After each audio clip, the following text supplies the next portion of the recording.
কোনো কৃষক আমাদের কাছে সাজেশন নিতে আসে যে স্যার আমরা খামার করে স্বাবলম্বী হতে চাই, সেক্ষেত্রে আমাদের প্রথম সাজেশন থাকবে যে তাকে অবশ্যই প্রশিক্ষণ নেওয়া প্রয়োজন। আর সাথে সাথে আমাদের 5টা জিনিসের প্রতি আমাদের খুব বেশি লক্ষ্য রাখা দরকার। 1 নম্বর হচ্ছে যে কোন জাতের সে হাঁস মুরগি কিংবা যেই প্রাণী পালন করুক সে জাতটা ভালো হইতে, উন্নত জাতের বাচ্চা সংগ্রহ করতে 1 নম্বর।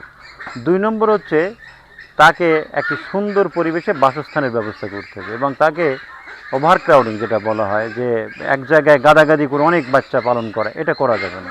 নির্দিষ্ট পরিমাণ জায়গায় তাকে রাখতে হবে যাতে করে সে ফ্রিলি চলাফেরা, মুক্তভাবে সে চলাফেরা করতে পারে। এবং এখন আমরা বলে থাকি যে ঘরটাকে যে মাচা পদ্ধতি করা যায়, তাহলে যেহেতু লিটার ম্যানেজমেন্টের ঝুঁকি ঝামেলা নাই এবং এদের পায়খানা প্রস্রাবের সাথে এদের কোনো শারীরিক সম্পর্ক থাকে না, এই জন্য হাঁস ভালো থাকে। আমি মনে করি যে তাদের ঘরটা অবশ্যই মাচা পদ্ধতিতে করা দরকার, যেটা আমরা নাহিদের খামারে দেখলাম আর কি। এবং আরেকটা জিনিস হলো আমাদের বাচ্চা আনার পর আমাদের ব্রুডিংটা খুবই গুরুত্বপূর্ণ। বাচ্চা অবস্থায় বাচ্চা মারা যায়, এই সময় ভিটামিন বি এর অভাব ঘটে।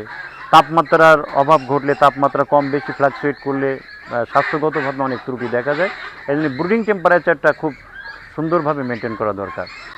তৃতীয় কথা হলো যে কিছু ভ্যাকসিনেশন আছে, যেমন হাঁসের ক্ষেত্রে ডাক প্লেগ, ডাক কলেরা, মুরগির ক্ষেত্রে BCRDV, গাম্ব্রো, তারপরে RDV, foul pox, fowl cholera. সরকারিভাবে এই টিকাগুলো আমরা এখন সহজ যে প্রাণী সম্পদ অফিস থেকে আমরা গ্রহণ করতে পারি এবং আমরা সেগুলোকে টাইমলি আমাদের এই টিকাগুলোকে দিতে হবে। এরপরে হচ্ছে আমাদের যে এনভায়রনমেন্টে রাখবো সেটা পরিষ্কার এবং জীবাণুমুক্ত রাখতে হবে। আমি সবসময় বলে থাকি পরিষ্কার আলাদাভাবে বুঝতে হবে, জীবাণুমুক্ত আলাদাভাবে বুঝতে হবে। পানি দিয়ে ধুয়ে ফেলে পরিষ্কার হয়ে গেল, কিন্তু আমরা জানি না যে জীবাণুমুক্ত হলো। জীবাণুনাশক ব্যবহার করে জীবাণুমুক্ত করতে হবে। পটাশ, পবিসেট, টিমসেন, এই সমস্ত জীবাণুনাশক পদার্থ আমরা ব্যবহার করতে পারি।